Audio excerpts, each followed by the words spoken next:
escuchado hablar de los grupos incel, célibes involuntarios? Hoy vamos a hablar de ese tema con nuestra querida Irene García, especialista en coviwin y en temas digitales. También en Maternando Mamá vamos a hablar de lactancia prolongada, hasta cuándo es recomendable con Pame Parra. Y también hablaremos de tus pensamientos pueden enfermarte. Hablemos de energías con Sandra Elisa Roche. Soy Gina Ibarra y es momento de que hablemos de mamá a mamá y también a papá. Comenzamos.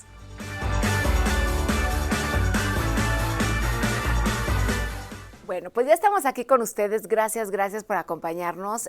Saludo al foro, saludo a la producción, los saludo a ustedes y me da mucho gusto porque vamos a hablar de un tema que hoy en día pues suena hasta bien raro, ¿no? Estos grupos incel que han llegado a ser sumamente agresivos con mujeres, son principalmente hombres y son célibes involuntarios. Y creo que es un tema que está pues en boga y que ocupa a muchos temas de conversación en muchos jóvenes. Está aquí conmigo una buenaza, Irene García, ella es comunicóloga y es experta en paternidad digital y en coviwin. Coviwin es este acompañamiento a los hijos en todos temas digitales. Eso lo aprendí de ti, que yo no sabía que era el coviwin. ¿Cómo estás, sí, Irene? Muy bien, feliz de estar contigo, Gina, gracias. Y con un tema tan importante como es los grupos incel, ¿no? Así es, fíjate que es muy interesante conocer el origen para saber cómo se ha desvirtuado. Claro. El término incel nace en 1997 en Canadá. Una mujer que se llamaba Alana crea un proyecto de célibes involuntarios y era mixto. Y era como el grupo de corazones solitarios para hablar de inseguridades, de sus fracasos, de por qué se mantenían solteros o no habían tenido suerte en el amor. Y después grupos de hombres lo adaptaron y lo convirtieron en este movimiento o subcultura, algunos lo llaman así, de odio, de responsabilidad de todas las desgracias hacia las mujeres. Entonces son estos hombres que quisieran tener una relación, pero se sienten rechazados y entonces todos los problemas son hacia las mujeres y hay este odio colectivo hacia ellas. Oye, y es un odio hacia las mujeres y tengo entendido que hasta los hombres que tienen suerte en el amor, porque no son lo que ellos no pueden ser. Claro, tienen códigos establecidos y uno de ellos es este chat, ¿no? El hombre perfecto, atractivo, con éxito económico, y entonces también rechazan esa idea de perfección masculina porque se sienten menos y no lo pueden alcanzar. Aquí lo peligroso es que el odio llega tan grande que hacen estos grupos en internet, ¿no? Y entonces entre ellos se envenenan el alma y hay quien ha llegado a matar a mujeres y a chavitos que les llegan y los apuñalan. Aquí en México hemos tenido estos casos de algún incel, ¿no? Alguien que pertenece al grupo incel que ha atacado a mujeres y a hombres. Sí, es muy triste. Hay otro término que se llama machósfera la manósfera, ¿no? Es este ecosistema donde se habla de la dominancia masculina y también de estas ideas misóginas donde se agrupan ciertos grupos, algunos incel, que llegan a lo que dices, esta violencia sistemática hacia las mujeres, ya sea de forma digital o tristemente también de forma presencial. México ya lo tiene, pero también hemos escuchado en otros países y creo que en Estados Unidos del típico que se mete y que balea al muchacho y a la muchacha y los mata y cuando le preguntan por qué, el motivo es porque no me hizo caso, porque no quiso salir conmigo, porque no fue conmigo a la graduación y entonces trae un trauma bien grande. Sí, fíjate que tenemos que ubicar bien como los orígenes. ¿Qué está sucediendo con esta generación de hombres? A ver, edades. Sí. Edades. Mira, yo creo que tristemente, gracias a todas las redes sociales y medios digitales, estos temas y estos grupos llegan a niños menores de 13 años. Entonces estamos hablando que desde los 10 ya están empezando a escuchar este tipo de filosofías y de términos. O sea, es antes de la generación Z.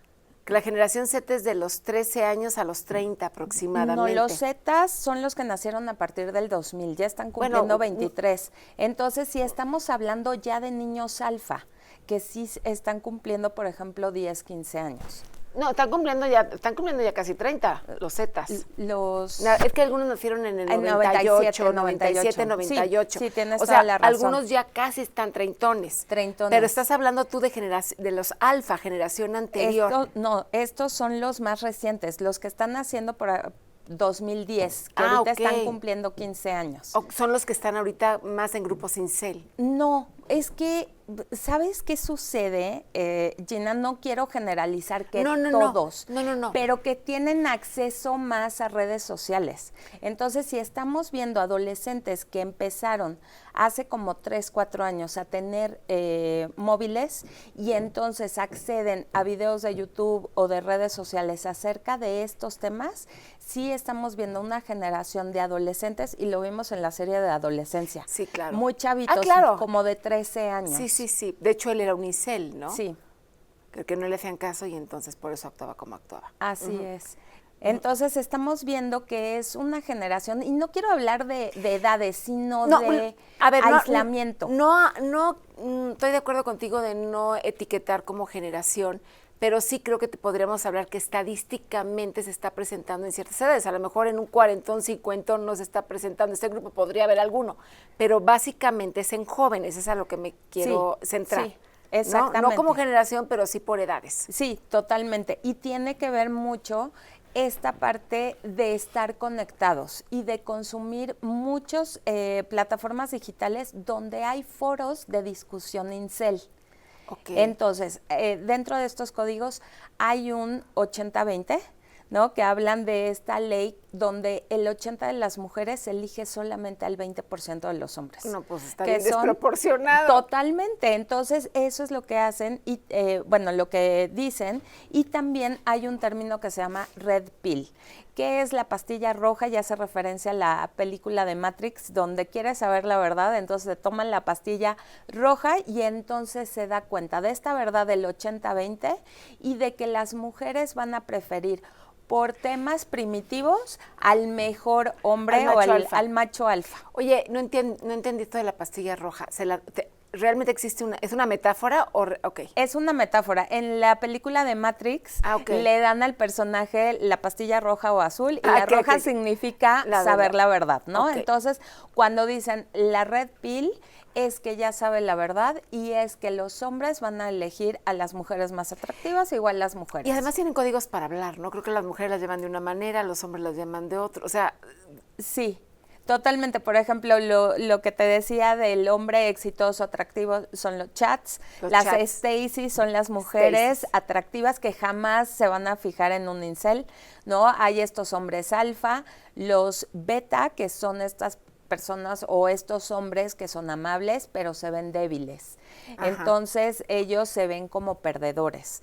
Y también los sigma, que son personas solitarias que no necesitan de nadie. Entonces, híjole, imagínate un niño que está desarrollando esta identidad en la adolescencia y quiere encajar.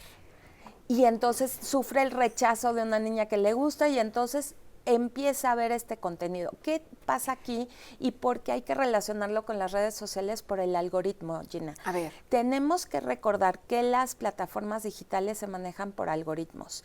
Si tú buscas algo de este tema, te va a seguir apareciendo más y más.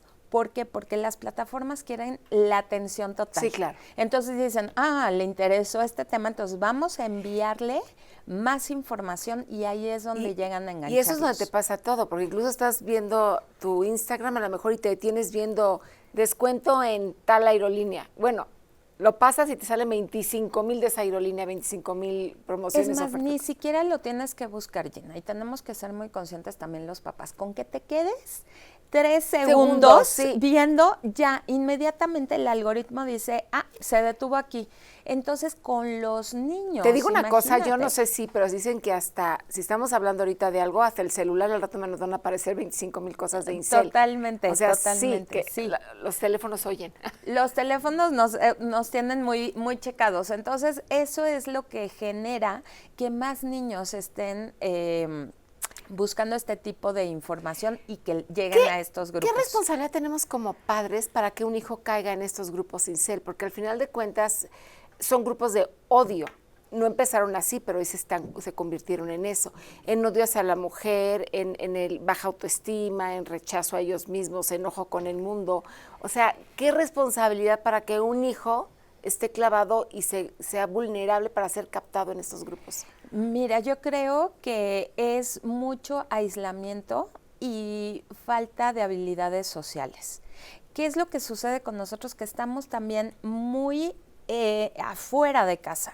Estamos trabajando, estamos haciendo cosas. ¿Qué es lo que tenemos que hacer? Porque está complicada la economía y demás, ¿no? Sí. Pero entonces se nos hace fácil darles una tableta, darles una computadora, un celular, y no estamos supervisando qué contenido están consumiendo, qué líderes, qué influencers, qué tiktokers se están escuchando.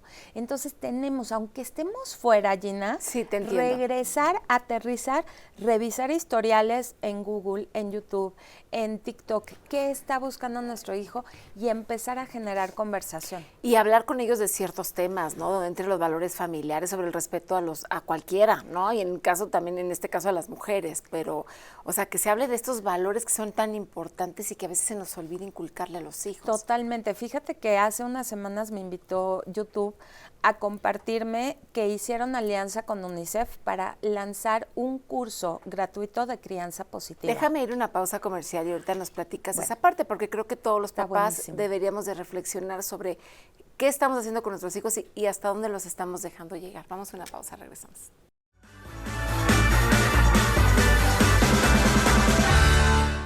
Y bueno, ya de regreso seguimos hablando de mamá. Estamos hablando sobre estos grupos incel, que a lo mejor como papás decimos, ¿y qué es eso? ¿No? Pero los chavos le dicen incel y los identifican porque es algo con lo que ellos escuchan y se enteran. Está Irene García, comunicóloga experta en paternidad digital y co-viewing con nosotros, hablando justamente de este tema. Y les quiero recordar mis redes sociales, Gina Ibarra-TV. ¿De una vez tus redes sociales? Sí, mis redes sociales, irenegarcia.mx en todas las redes sociales. Ya estás cursos y talleres y todo eso, ¿verdad? Así es. Y justamente sobre el tema digital que a veces los papás decimos, ¿y eso qué es? A ver, estabas hablando de que te hablaron de UNICEF. Sí, UNICEF hace alianza con YouTube para lanzar un curso gratuito de crianza positiva. Ajá. Porque se dieron cuenta, Gina, y esto es real, normalizamos educar con violencia. El zape, la chancla, ¿no? El jalón de orejas. Las palabras. Las palabras. Entonces, ¿cómo queremos tener una generación sana si estamos educando de una forma insana o no correcta o con maltrato? Entonces, se me hace muy valioso esto porque tenemos que empezar como papás a reflexionar cómo estamos educando, cuáles son los mensajes. Si nosotros decimos, eres un tonto, no sirves para nada, y afuera llega alguien y le refuerza eso, claro que se va a sentir rechazado no solamente por el exterior, sino por su misma casa. Y estas plataformas digitales brindan esos espacios de atención y contención a niños que están pasando un momento vulnerable. Y que se sienten identificados. A mí me pasa, pero al de junto también. Entonces sienten parte de. Entonces, claro, todo empieza el odio a las mujeres con la madre. Cómo tú te relacionas con tus hijos, qué mensajes estás dando. Entonces, si nosotros estamos atentos a cómo estamos educando y vemos en nuestros hijos también comentarios como las mujeres, todas son iguales, son tontas, son malas, los hombres nos odian y demás, eso es una señal de alerta. Tenemos que poner atención. Aislamiento, que tu hijo se encierre. Lo vimos en la serie de adolescencia, ¿no?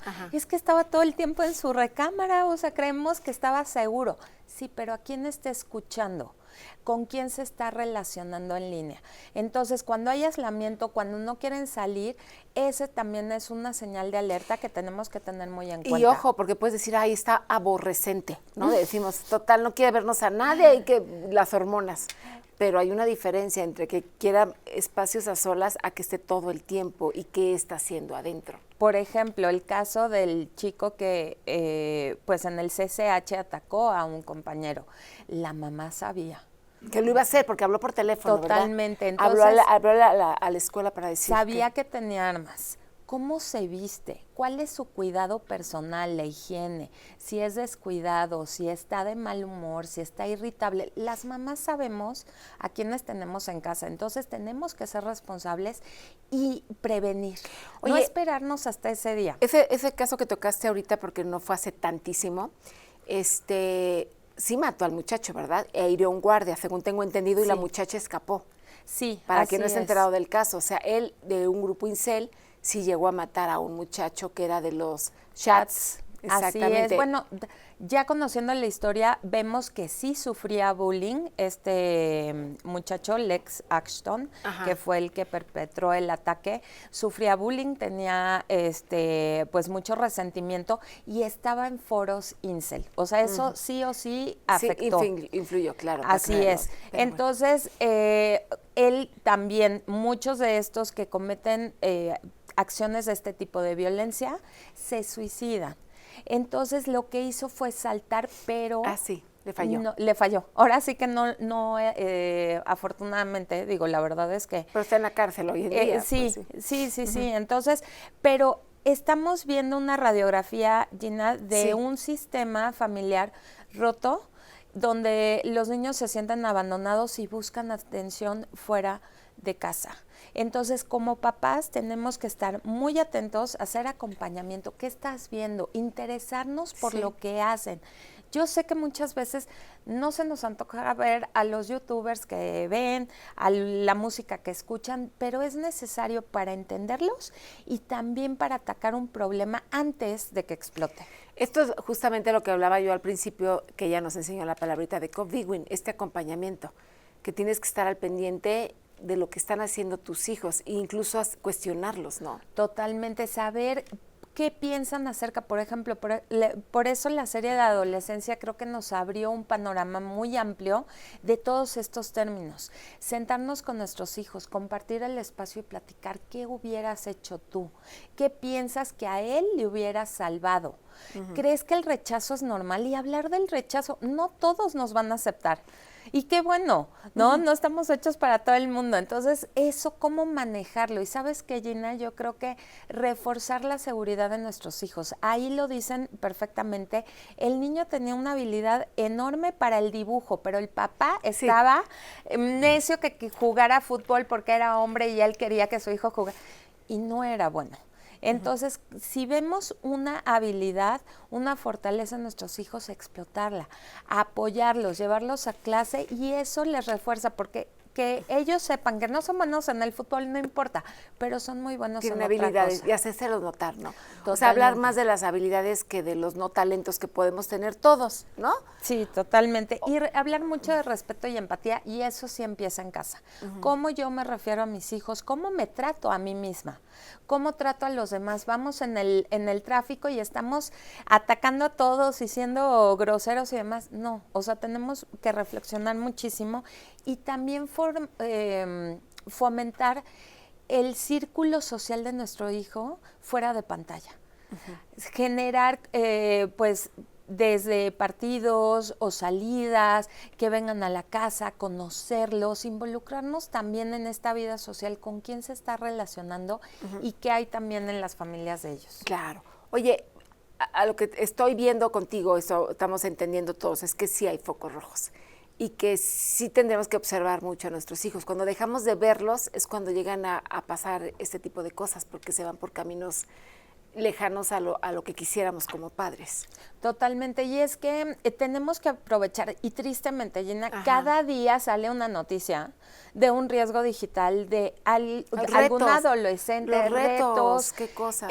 Chavos que usan las fotografías ni siquiera íntimas, o sea, las agarran del Instagram de la compañera, del Facebook, y empiezan a quitar la ropa y luego las venden y demás. Y con la inteligencia artificial hoy se puede hacer todo. Entonces, hablar de esos casos, ¿tú qué piensas? ¿Qué harías tú? ¿Está bien o mal? O sea, sí generar conversación y comunicación en casa de Es que hay que alertarlos porque puede haber sexting, puede haber grooming, que un adulto se haga pasar por un menor y que lo engañe.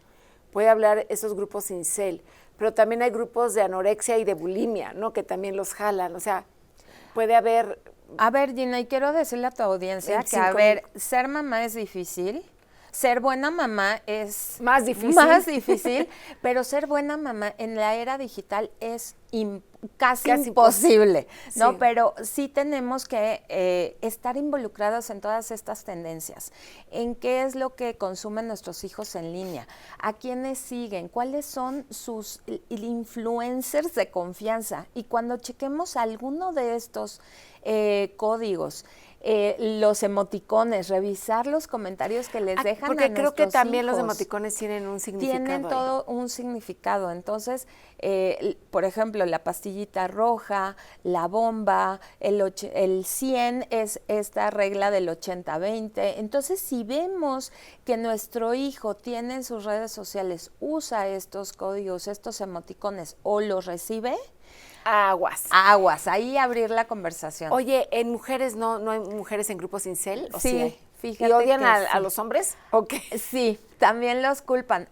Fíjate que es muy interesante. Los incels se van hacia la violencia, física o digital. Y las mujeres se sienten más con autoestima baja. Se flagelan, se sienten inseguras, como que es más interiorizado este odio hacia ellas mismas. Pero el odio es hacia ellas mismas, no hacia los hombres que no les hacen caso. También, pero más hacia ellas mismas. Más hacia ellas. Que soy fea, soy gorda, se hablan horrible. Claro, se hablan horrible y hay un odio hacia ellas también. Sí. Qué fuerte. Fuertísimo. Y yo creo que a lo mejor siempre ha existido esto, no lo sé, sí, pero... A ver, ahí te va. Yo creo que siempre pero no a estos niveles. No a estos niveles, porque lo estamos viendo en un nivel amplificado por las redes sociales. No, y donde se llenan de odio, lo que no se le ocurre a uno se le ocurre al otro. Totalmente. Y ya llegar a la agresión, a matar a alguien o agredirlo, o sea... Sí, pero yo sí he escuchado, por ejemplo, abuelitas así de, ay, estás gordita, mijita, nadie te va a querer. O sea, cosas así, discursos que fomentan a lo que voy es que se hicieran grupos de hombres odiando de esa manera a la mujer. O sea, de decir, por su culpa no soy feliz, ¿no? Porque nadie me hace caso, porque soy no sé qué. ¿Y sabes Debe, pero no, yo no sé a qué nivel. Y Gina, ahorita me acabas de recordar que tenemos que tener mucho cuidado de ciertas aplicaciones. Hay unas que se fomenta más el foro de discusión acerca de estos temas, que son Discord. Si tu hijo menor de edad tiene Discord, cuidado, porque hay muchos grupos y foros de este tipo. Reddit y también 4chan. Esos son los tres más peligrosos. Oye, pues muchas gracias. Siempre un placer platicar contigo y que nos des esta información tan importante, queridísima Irene García. ¿Dónde te encontramos y para información de tus talleres y pláticas que das? Así es, me encuentran en todas las redes sociales como @irenegarcia.mx. Gracias, querida Irene. A ti. Vamos a ir a una pausa comercial y regresamos hablando de lactancia prolongada. ¿Hasta cuándo es recomendable? Regresamos. Maternando a mamá con Pami Parras, dula profesional. Asesora de lactancia y experta en crianza, nos acompaña desde la cuna para hablarnos de este maravilloso rol de las mamás. Y bueno, ya de regreso con ustedes en esta sección, sí, de Maternando Mamá, pero antes les quiero recordar que de lunes a viernes estamos de 12 a 1 de la tarde por la 1470 de su radio. Si bajan la aplicación de Grupo Fórmula se oye maravillosamente bien, pero ya también nos pueden ver a través de YouTube a la hora que ustedes quieran. Búsquenos por programa Hablando de Mamá o Gina Ibarra y ahí nos encuentran para que hablemos de diferentes temas como el de hoy, que es justamente un tema importante para todas las nuevas mamás y es lactancia prolongada. ¿Hasta cuándo es recomendable? Pame Parra, ella es dula profesional, asesora de lactancia y experta en crianza. Quien saludo. ¿Cómo estás, mi Pame? Muy bien, Gina, muy contenta de estar contigo y con la audiencia de Hablando de Mamá y a papá. Y a papá. Oye, lactancia, ¿hasta cuándo la Organización Mundial de la Salud dice que hay que lactar a los hijos? Dice que 6 meses de lactancia exclusiva, es decir, que el bebé no tome ningún otro líquido, tecito, no coma ni ni tecito de anís, ni de nada. Y la Organización Mundial de la Salud antes lo tenía hasta los 2 años. Lo cambió apenas hace un par de años, que dice hasta los 2 años o más, en caso de que la mamá y el bebé pues todavía continúen en esta actividad. A ver, 6 meses exclusiva, pero ya con la alimentación complementaria, que ya le pones la papillita y todo lo que le pones, frutas, verduras, carne, todo eso, se puede seguir dando, la Organización Mundial de Salud recomienda seguir amamantando a nuestros hijos. Hasta los 2 años. 2 años. A ver, si hay una diferencia en zonas rurales, en zonas urbanas, ¿no? Me imagino, porque en zonas rurales, pues a lo mejor es más difícil económicamente hablando, comprar una fórmula o algo. Pero además también la alimentación en zonas rurales no es la mejor. No es la mejor. Cuando hablemos de alimentación complementaria, porque el objetivo es que el niño o la niña empiece a consumir la dieta de la familia. Pero cuando hablamos de precariedad, de pobreza en zonas rurales o en países de extrema pobreza, siempre la leche materna va a ser el mejor alimento, porque aunque la mamá esté enferma, incluso se han hecho estudios en donde aunque la mamá no esté en su mejor momento de salud, la leche siempre va a ser buena. O sea, el cuerpo toma de tejido, de hueso, de donde tiene que tomar para hacer la mejor leche para el bebé. Pero llega un momento en que, pregunto, ¿la leche ya no es tan nutritiva para el bebé o para el niño? Por ejemplo, estamos hablando de un niño de 2 años, que para muchos diríamos, ay, 2 años ya es mucho, y es un niño con dientes y donde a lo mejor su requerimiento nutricional lo pueden adquirir de otra manera, a lo mejor mejor, una fuente más rica en proteínas, minerales, todo, que de la leche materna. Sí, la variedad de la alimentación, pero yo te diría, ¿y entonces por qué le damos leche de vaca? ¿Por qué creemos que la leche de vaca en niños de 2 años, 3 años, 4 años, 5 años es más nutritiva que la leche humana? Pues porque yo creo que también hay cierres de etapas. Es como decir, porque a un niño de 15 años o un chavo de 15 años le das leche de vaca, pues porque es la leche que te corresponde, ¿no? Ni modo que estés amamantando esas edades. No, pero en realidad justamente los humanos somos los únicos mamíferos que seguimos tomando leche cuando ya no la necesitamos. Porque nos gusta.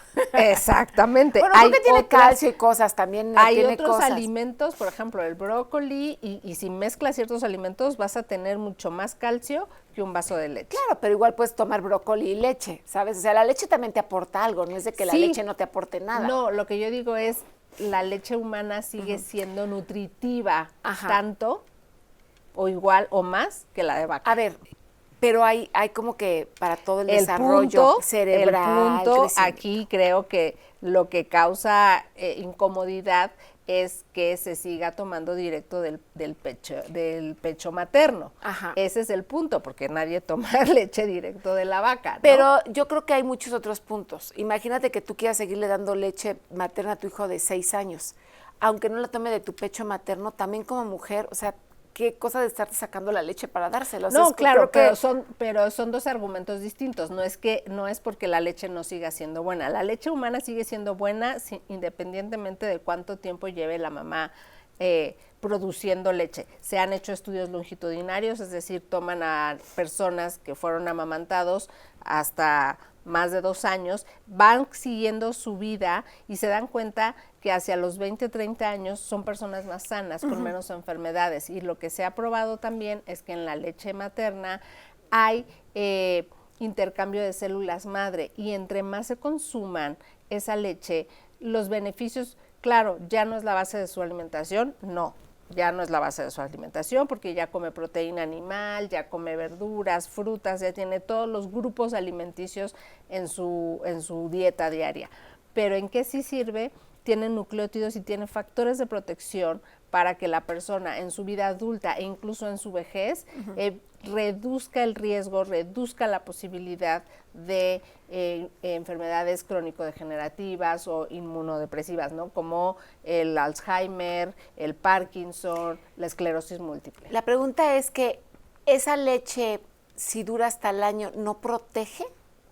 O sea, sí, puede proteger al año igual que si dura hasta los 3, 4 años, pero al año ya queda protegido. Lo que pasa es que va cambiando. En el primer año, por ejemplo, la leche de humana está programada para que el bebé triplique su tamaño y su peso. Entonces es una leche con más grasa y con muchos beneficios. Conforme va creciendo la criatura, la leche va cambiando su conformación, entonces ya no se enfoca en sostener la vida, sino en proporcionar este tipo de escudos y este tipo de, por ejemplo, reduce el riesgo de diabetes, reduce el riesgo de obesidad. Entonces, bueno, La pregunta es ¿hasta cuándo? Hasta que la mamá y el bebé quieran. Y muchas veces es hasta que la mamá se siente cómoda. Si la mamá ya no se siente cómoda, porque tampoco es una manda, tampoco debe ser un sacrificio, eso es bien importante. La lactancia, la leche materna sí es el mejor alimento para un bebé humano, como el de la ballena para el ballenato y así. Pero sí tiene que ser un momento, por lo menos que la mamá no lo sufra, que no lo padezca. Esa parte es súper importante. Muchos psicólogos y muchas personas dicen que el niño, ¿no? Porque no hablamos de bebés, el niño busca la leche materna de la mamá por este apego emocional. ¿Tú qué piensas? Porque incluso en fiestas infantiles puedes ver niños de 3, 4 años que corren, se acercan a la mamá se levanta la blusa. A mí me tocó ver en algún momento, le da 3 tomadas ahí y sigue corriendo el niño, y el niño con chocolate y todo, y la mamá se baja la blusa. O sea, ¿lo hace por el cariñito o por qué? A ver, ¿tú qué piensas? Lo de hace esa parte? porque es lo que conoce, ¿no? Ajá. Todos los niños en fiestas infantiles están en un círculo, van, juegan, exploran, buscan a la mamá o papá, regresan, se sientan aquí, te piden agua, ¿no? Claro, los niños que a esa edad siguen siendo, le siguen dando pecho, pues buscan el pecho porque es lo que conocen. Efectivamente, es un asunto de apego y de ser mi base segura, que es lo que somos las mamás. No es la única forma de ser base segura, por supuesto que no. Podemos ser esa base segura sin darle pecho. Ahora, que si puede haber algún tema psicológico de trauma del niño, solo en casos en que el niño ya no quiera el pecho y la mamá lo siga obligando, que los hay, mucho menos, pero que los hay, es cuando hay un riesgo de daño emocional. Pero si el niño lo pide, claro, como todo en la vida, el niño tendrá que llegar un momento, o niña, a separarse, a decir, esto ya se acabó, y la mamá también tendrá que decir, esto ya se acabó, hasta aquí, ¿no? No hace daño si es, ahora sí, como dicen, de común acuerdo. Si una de las dos partes, si el bebé quiere, pero la mamá ya no quiere, no es sano. Si el niño ya no quiere y la mamá insiste, porque entonces ahí sí hay un tema de la mamá es la que no se puede separar del niño. Ajá. Pero el problema es de la mamá, Sí, claro. no del niño. Sí, claro, que se tienen que, es camino a la independencia, ¿no? A la autonomía, O sea, a la autonomía. efectivamente, sí. Ahora, en tu experiencia como experta en crianza y lactancia, ¿te han tocado mamás de hasta qué edad siguen amamantando a sus hijos? Como pacientes, no, hasta los 3 años aproximadamente. Conozco personas que le han dado a sus hijos hasta los 4 o 5 años, pero como pacientes mías, hasta los Que 3 años entran al kinder, estamos hablando 4 o 5 años, ya son niños ya que casi van a entrar a la primaria, a los 5 años. A los 5 años Sí. están en tercero de preescolar. Es que sí, y sí tiene que ver, o sea, entiendo perfectamente lo que nos estás diciendo de la leche materna, porque es un alimento, es la vacuna natural, ¿no? Es lo que así la llaman, incluso cuando son bebés es súper necesaria. El cuestionamiento de muchas es ¿hasta dónde? Porque ya llega un momento en donde es hasta raro verlo, ¿no? Es raro, es atípico, no es común, sobre todo en las zonas urbanas. En muchos otros lugares donde hay mucha pobreza, donde hay poca comida y poca comida saludable, sí podemos llegar a ver hasta 4 o 5 años en lugares donde los niños no van a la escuela, por ejemplo, ¿no? O sea, ahí sí, porque es el único alimento disponible, ¿no? Ok, entonces a la pregunta es ¿cuándo es recomendable quitarlo? O sea, la OMS te dice a los 6 meses pura leche materna, y ya después de esa edad, si tú te quieres extender al año más, está bien, pero siempre y cuando no te sientas tú incómoda ni el niño. ¿No? Así Esa es. sería tu respuesta como experta. Así es, efectivamente. Y mi recomendación sí es traten de aguantar un año. Traten de aguantar. De aguantar un año, Sí. porque además eso tiene beneficios para nosotras como mujeres. La lactancia durante un año continuo reduce las probabilidades en un 40% de cáncer de mama y de cáncer de útero también. De endometrio, claro. Y además, pues, vanidosamente hablando, pues, ¿qué más grasa también? Y además, después del año ya los bebés, los hijos, las hijas Sí. pueden tomar una leche que no sea de fórmula. ¿Dónde te encontramos? Para cualquier duda, en @pamiparras, Instagram y Facebook. Gracias, querida Pame Parra. Vamos a una pausa comercial y regresamos con Sandra Elisa Roche, terapeuta y espiritual. Luz, paz y armonía. Hablemos con Panterita de la energía. Y bueno, pues ya de regreso con ustedes. ¿Y ustedes qué creen? ¿Que sus pensamientos pueden enfermarlos? Vamos a hablar de este gran tema con Sandra Elisa Rosch, terapeuta y guía espiritual, a quien saludo con mucho gusto. Queridísima Sandra Elisa Rosch, ¿cómo estás? Gina, muy feliz, muy contenta de estar de nuevo aquí contigo y con todo tu hermoso público. Gracias por acompañarnos. Y bueno, la pregunta es, ¿nuestros pensamientos nos enferman? Sí, y esto es bien importante. Esto no solamente es magia, esto no solamente es energía ni nada esotérico, sino esto realmente ha sido avalado por la neurociencia. Tus pensamientos literalmente crean tu realidad y de tal manera que pueden enfermarte o incluso pueden ayudarte a sanar. ¿Y a qué me refiero con eso? Cuando tú estás en un estado de depresión, cuando tú constantemente tienes pensamientos de culpa, pensamientos negativos, esto va afectando primero que nada tu estado de ánimo. Y esto a nivel bioquímico, es decir, en tu cerebro, los neurotransmisores que hace pueden hacer que te enfermes. Algo muy claro es el cortisol. ¿Qué es el cortisol? Y lo hemos escuchado hablar mucho. Es un neurotransmisor que sucede con el estrés, cuando estamos viviendo periodos continuos de estrés. Y cuando estamos en periodos continuos de estrés, nuestro cuerpo entra en este estado donde se activa el sistema nervioso y estamos se le conoce como lucha, huida o congelamiento. Estamos como sobreviviendo, en modo sobrevivencia, ¿no? Como que prendieron las alarmas del cuerpo y empezamos a sobrevivir. Esto es porque nuestro cuerpo está hecho para que cuando sentimos estrés, era como cuando antes estábamos en las cavernas y nos iba a comer un tigre. Y entonces tú automáticamente te activabas. ¿Para qué? Para que la sangre fluyera a tus piernas, pudieras correr, para que tus ojos fueran más claros y pudieras ver. ¿Qué es lo que pasa? Que hoy vivimos en este estado de estrés constante, aunque no haya ningún tigre acechándonos. Y el problema es que no regresamos a esa calma, no regresamos a esa paz. Y ese cortisol se va acumulando en el cuerpo y nos va enfermando. Muchas de las enfermedades que hoy existen son, sobre todo las crónico-degenerativas, son causadas por el estrés. Y esto te enferma. Entonces, ¿qué podemos hacer? Porque siempre es así como de, bueno, pero ¿y qué hago? ¿Cómo puedo vivir sin estrés? Si estoy en el trabajo, estoy en el tráfico, estoy en la ciudad. Controlando o primero siendo consciente de tus pensamientos. ¿Qué es lo que me estoy repitiendo? ¿Cómo es esa voz, ese Pepe Grillo que tengo adentro del cerebro todo el tiempo? ¿Me está diciendo cosas positivas o me está diciendo cosas negativas? Porque si bien no puedo cambiar lo que sucede afuera, sí puedo cambiar mi percepción y mi reacción ante lo que sucede. Si yo todo el tiempo me enojo y reacciono ante lo que sucede, y por ejemplo, vamos en el coche y se me mete una persona, ¿no? Y entonces, me enojo, y, ¿no? Y me desquito. Entonces yo solito me estoy metiendo en este estado. Y entonces es como una bola de nieve. Y entonces al rato yo freno y digo, ay, es que tengo un mal día, todo me está saliendo mal. Y realmente no es que todo te esté saliendo mal, es que ya vas como con este trip, o sea, tu cerebro y tu química física, tu bioquímica, ya están en ese lugar. ¿Qué me ayuda? Detente y respira. Cuando tú respiras conscientemente y lo respiras en tu diafragma, vas a cambiar esa química, regresas al equilibrio, regresas a tu centro. Y de nuevo, esto es física, esto no es magia. Pero si tú de nuevo, a lo mejor en ese momento le metes este ingrediente de conectar con algo en lo que tú creas, conectar con tus ángeles, conectar con tus seres de luz, conectar con Dios, como sea que tú le llames, y además respiras, estás haciendo un cambio energético y físico, y entonces es muy poderoso.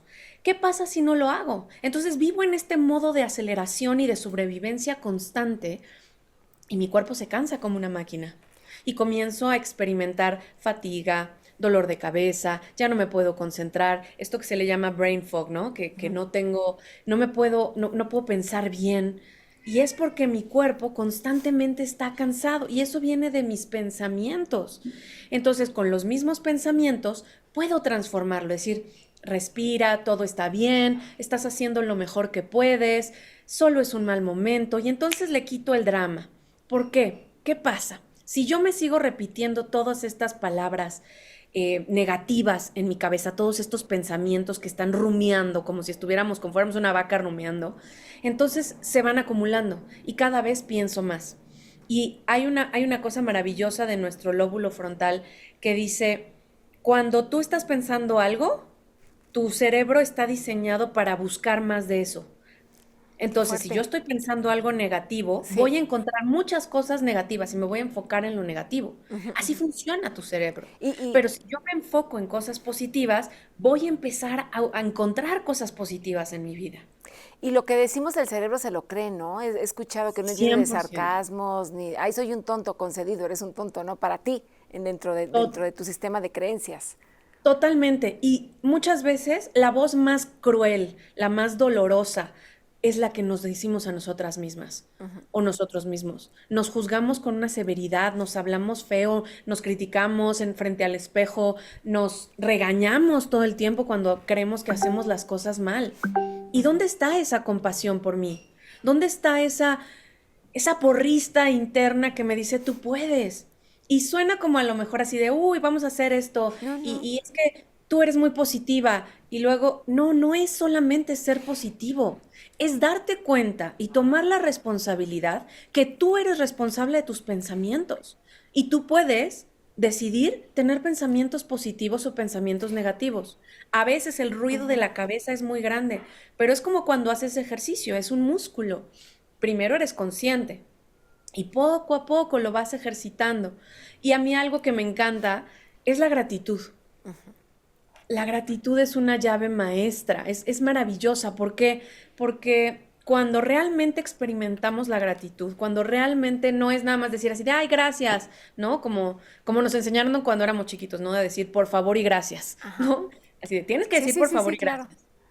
Pero no, cuando realmente experimentas la gratitud de lo que hay a tu alrededor, no de lo que no hay. Porque acuérdate, tu cerebro busca más de lo que tú le das. Si tú te enfocas en lo que no hay, siempre vas a estar pensando en eso. Pero cuando empiezas a enfocarte en lo que sí hay, en la gratitud, y regresando al tema de la salud, bueno, hoy sí tengo dos ojos, hoy sí tengo dos manos, hoy sí puedo respirar, hoy sí puedo caminar, y lo agradezco, lo agradezco de verdad, sentir esa gratitud cambia todo y entonces, ok, sí hay. Hoy agradezco que comí, hoy agradezco que dormí en una cama calientita, hoy agradezco que estoy aquí contigo, Gina, hoy agradezco todo. Entonces mis pensamientos empiezan a cambiar. Y de pronto hay un reto que yo hago de 28 días de gratitud y recuerdo que una persona que estaba transitando por un periodo de cáncer y estaba en sus quimios, entró al reto y me decía, es que tengo mucho miedo. Estaba experimentando mucho miedo, por supuesto, porque estaba pasando algo físico muy fuerte. Y al acompañarla durante estos 28 días y cuando terminó, no es que la gratitud la sanó, no. La gratitud cambió sus pensamientos, su forma de ver la vida y por lo tanto sentía más alegría, se sentía más en calma, pudo vivir mejor este tratamiento de quimioterapia y le ayudó a tener la voluntad para vivir, a recordar que quería estar viva. Y eso es lo que la ayudó a sanar.